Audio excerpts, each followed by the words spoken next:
Dear friends, imagine that you are sitting in a church or a hall for a seminar. Gradually, you see a young woman in her early 20s walking up to the stage to present a talk on priesthood. Add to that, she is a cloistered Carmelite nun who entered the monastery as early as the age of 15. Surely, some of us might feel a bit uneasy, and some of us would definitely object to the fact that how can a young woman who hardly has any theological backing provide us a talk on priesthood? Let me assure you, she can. While most of us are familiar with the personality and her spirituality, let us allow ourselves today, on Maundy Thursday, the day on which Jesus Christ established the order of priesthood, to seek with humility the understanding of priesthood in the eyes of Saint Therese of the Child Jesus. A text without its context is a pretext. In order to delve into this topic, we need to understand what formed the vision of Saint Therese to weave priesthood. She was born in France, the eldest daughter of the church. Despite being severely affected by the aftermath of the French Revolution, the environment in which she grew was an inheritance of a rich tradition that upheld priestly spirituality. Notably, the 17th century French school of spirituality, whose proponents were P. de Bérulle and J. Ollier, played a significant role in this. They proposed that priesthood should always be seen in relation to the Incarnation and to the Eucharist. Thus, the themes of a priest being alter Christus, that is, another Christ, and is acting in persona Christi, that is, in the person of Christ, influenced Therese throughout her life. Along with this, her father, Saint Louis Martin, dreamt of being an Augustinian monk. When this dream failed, he desired that his firstborn Joseph might become a priest. Sadly, the infant died 5 months after his birth. Therese often thought that hadn't her brothers died, she would have had the happiness of seeing them mount the altar. She once wrote to Mother Gonzague, "For a very long time, I had a desire which appeared totally unrealizable to me, that of having a brother as a priest." Thus, based on this desire of Therese, we might deduce that priesthood was held in high regard at the household of Saint Therese. While we do not have sufficient resources of priests contacting Therese in her early childhood, we do know that she held crucial insights about priests. For her, they were ordinary men who were pure because they exercised the sacred functions of priesthood. As a small child, she knew priests only from the distance of their official functions on the altar, teaching catechism, or behind the confessional grill. At the age of 10, a priest named Father Almir Pichon served as an advisor to her sister Marie and was a friend of the Martin family. Apart from this, very few priests are recalled in her life until she went on a pilgrimage to Rome with her father and Celine. In this pilgrimage, among 197 pilgrims were included 75 priests. Here she witnessed priests engaging mostly with the noble class and being ostentatious. In the words of Pope Saint Paul VI, these priests were mediocre. Thus, the young soul was shocked to see the frail side of priests who so far away for her, sublime beings. Quite a bummer, isn't it? But this shocker for Therese was a canon event. From this incident, she develops what we call her signs of priesthood. However, this signs didn't come to her as a revelation. It was the result of her seeing, meeting, and talking to several priests. Hence, it would be imperative to know some significant encounters Therese had with priests, though there are many, in order to map out the development of the concept of priesthood in her life. Therese's first confession was heard by Father Alcide Duchelier. She recalls that during that confession, she was already firmly convinced that through him she was confessing to God.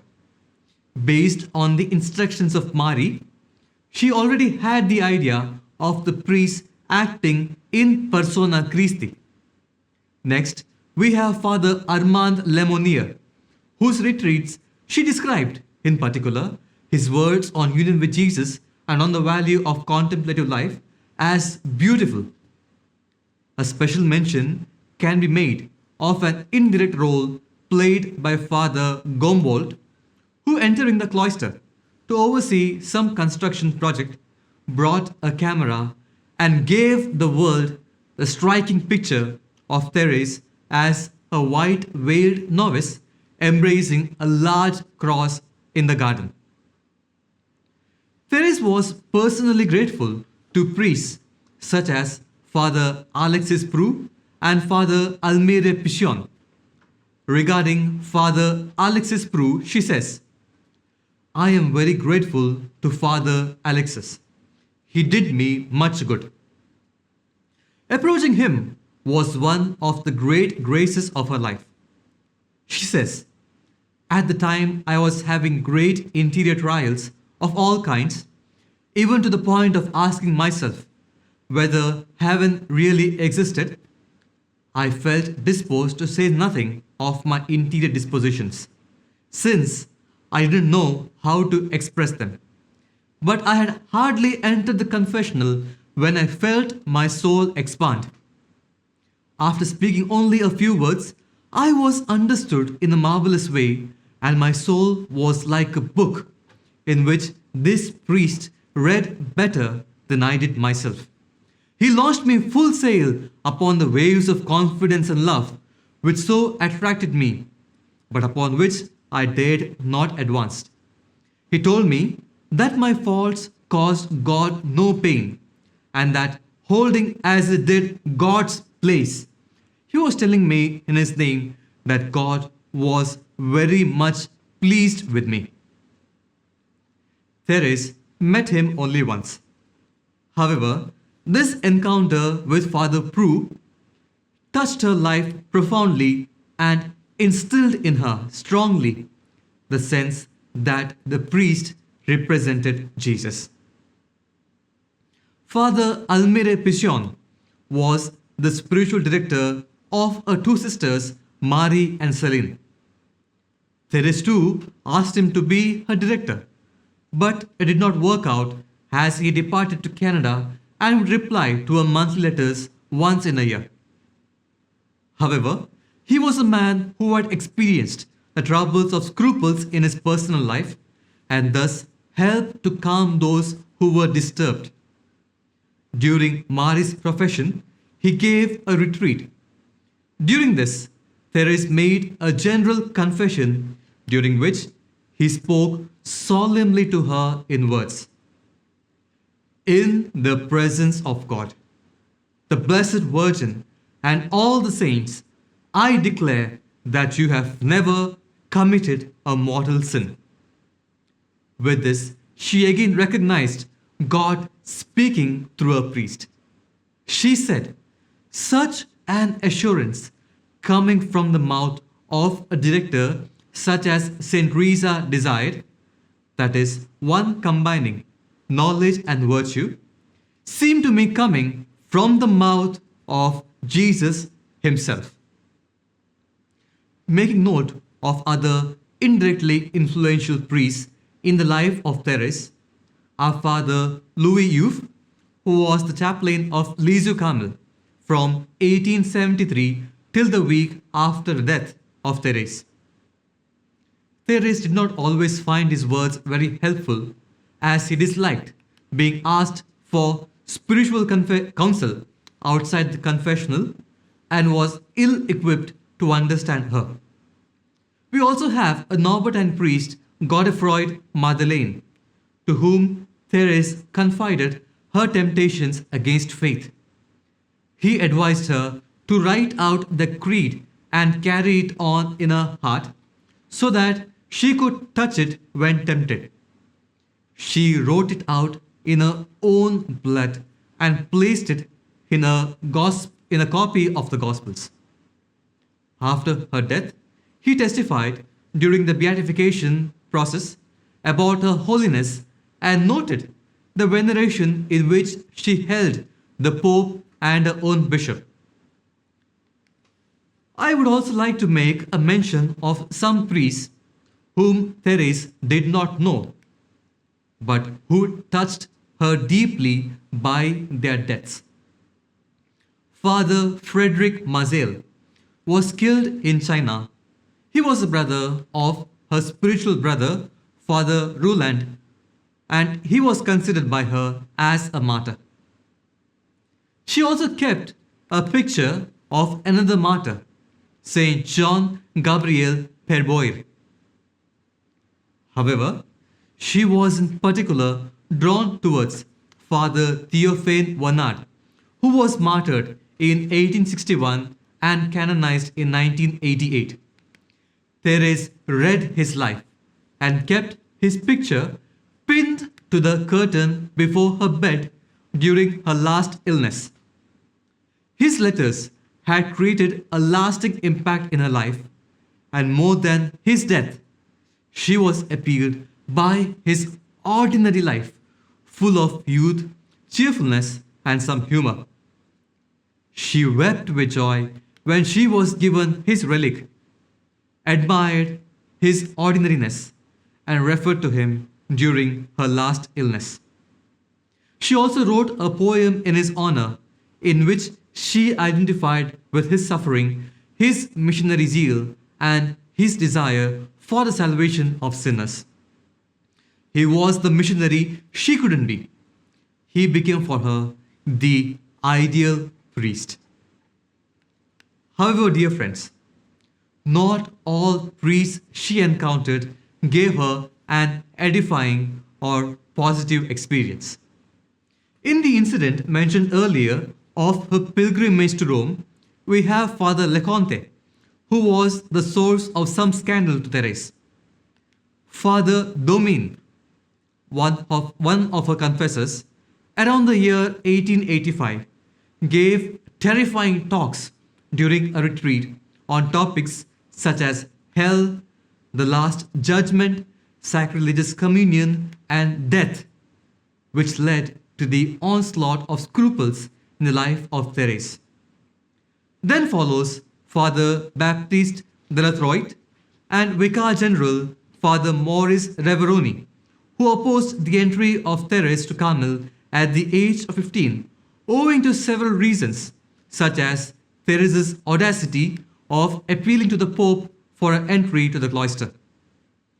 Also, we have Father Hyacinth Loyson, a former provincial of Carmelites, who apostatized from the church, which caused great scandal throughout France. For her, he was more culpable than any other sinner ever who was converted. The spiritual brothers of Therese. Towards the end of her life, Therese corresponded with two young men, one a missionary priest and another an aspiring priest. She became the spiritual sister to them both and wrote letters to them filled with warmth and encouragement. They are Maurice Bellier, a seminarian preparing for a life as a missionary priest, and Adolphe Roland, who was to leave to China soon after his ordination. Her correspondence with them was filled with instilling confidence, interceding for them, and helping them to steer off their doubts in faith. In her correspondence with Father Roland, to whom she wrote 7 letters, though she never revealed her inner life to him, nor did she allow herself to be attached to him, she reassured him, taught him the way of abandonment to God's will, and stilled his anxiety. She kept the photograph of him, which she called her brother's photograph, and preserved it in a book of the Gospels. Nevertheless, in the life of Brother Maurice Bellier, she became his spiritual advisor. This is because he was wrestling with weakness and faults in himself, a struggle that Therese knew well in herself. He wanted to be a missionary but recoiled from leaving his people. With her, Therese opened up her personal details, writing about her daily life, her sickness, and sending him her poetry filled with warmth. Just as we all consider that cloistered nuns are holy people, and they are too, Maurice too thought the same about Therese. But Therese assures him that her soul is very small and very imperfect. Time and again, when he was plagued with the doubts of weaknesses such as self-laceration, she bluntly warned him against spending his life punishing himself. Her letters to him conveyed only strength. Therese, fighting the last bouts of sickness, didn't hesitate to write letters to this struggling seminarian, her brother. He poured out his anxiety, but this elevator of love, Therese, responded with assurance, never mentioning her own pain. Until her death, Bellier struggled and struggled. But the little flower of Jesus, in her last letter to him, gifts him her dear crucifix, a picture she painted and a reliquary she inherited when she received the habit. Finally, as a last act of loving kindness, when Bellier asked if she was his sister by choice or by chance, she assures him it was by choice, despite her being asked by Mother Prioress Pauline to take him as her spiritual brother. For you, who might be wondering, why should there be an elaborate account of a correspondence between Therese and a seminarian during this talk? It is simply to state that for us, the seminarians, the future priests, she becomes a sister we never had, or a sister in place of our own sisters, whom we had to leave home when we joined priesthood. She inspires not just priests, but also us seminarians. As we, the seminarians, are on the final rung of being ordained to priesthood, whenever the temptations are bound to arise, we know with whom we can share our anxieties. We have a sister. The seminarian, Maurice Bellier, was finally able to harness and overcome his doubts. He was now a convinced person.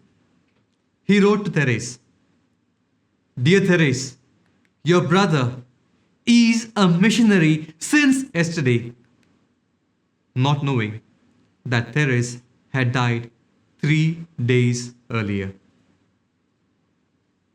Dear friends, in the year 1926, Pope Pius XI declared Saint Therese as the patroness of the Pontifical Society of Saint Peter, which is dedicated to the formation of clergy. What did the Pope see in Therese that he declared that she should be made the patroness of the society? Well, as I shall elucidate now, rarely has any person of recent times dedicated one's life for the sanctification and salvation of the priest as much as Therese. From her entry to Carmel till the reception of her last communion, it was a special place for the priest that enraptured her heart. Having understood the context, it is now that we enter the text. Recalling the bitter incident during the pilgrimage to Rome that led to the opening of the eyes of Therese to the existential situation of the priests, she declared that her motivation to enter Carmel was to save souls and specially to pray for priests. Henceforth, her life focused on two aspects of priesthood. One is a desire and love for priesthood, and second is her intercession for priesthood. Love and desire for priesthood. Therese loved priesthood so much that she often desired to be a priest in reality. Falsely twisting this yearning of hers, several so-called Reformed women of the Catholic Church consider Saint Therese as their patroness for priesthood for women or women ordination.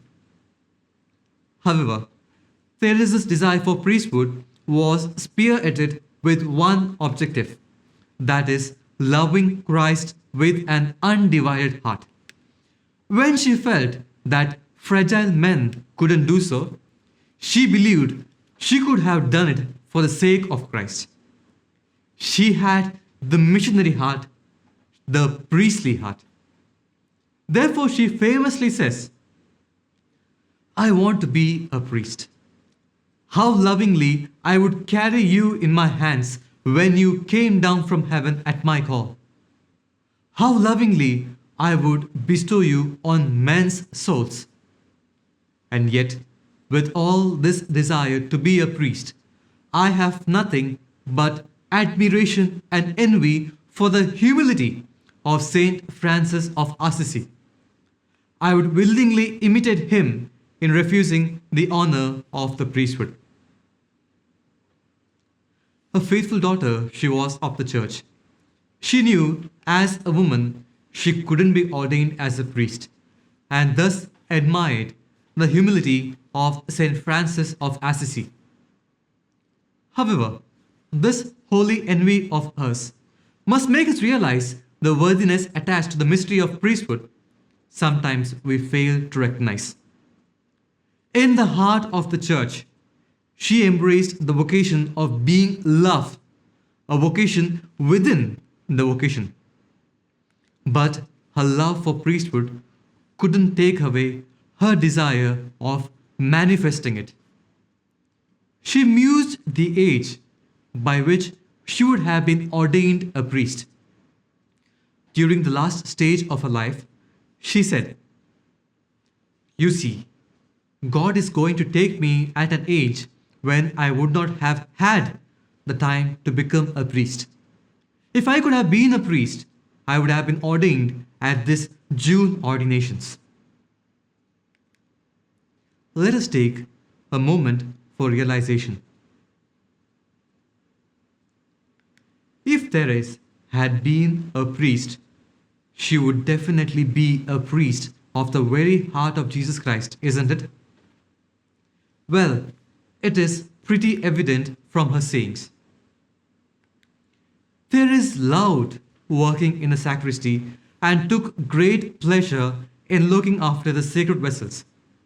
Her love for Eucharist fired in her the desire to be the minister of the same. She wished to carry the Holy Communion in her hands. She even wrote a poem called The Sacristans of Carmel, wherein she wrote, "We must help the apostles. By our prayers, our love. Their battlefields are ours. For them we fight every day."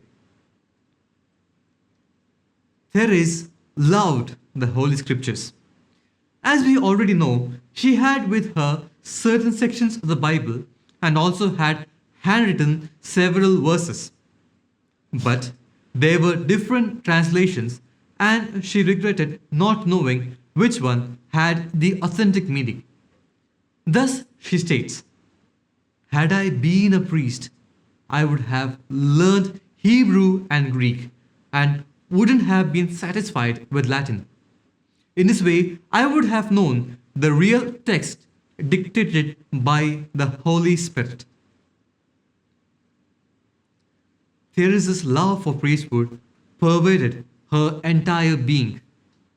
While being a hebdomadarian, she imagined being the priest celebrant during the Mass. She says, "How proud I was when I was a hebdomadarian during the recitation of the Divine Office, reciting the prayers aloud in the center of the choir. I was proud because I remembered that the priest said the same prayers during Mass, and I had the right, like him, to pray aloud before the Blessed Sacrament, giving the blessings and the absolutions, reading the Gospel when I was the first chantress." Belonging to the ancient order of Our Lady, and being the recipient of several graces through the intercession of Mother Mary, Therese's love for Blessed Virgin knew no bounds. She translated this love for the Virgin with her desire for priesthood, stating, "How I would have loved to have been a priest in order to preach about the Blessed Virgin. One sermon would be sufficient to say everything I think about this subject." Intercession for priests.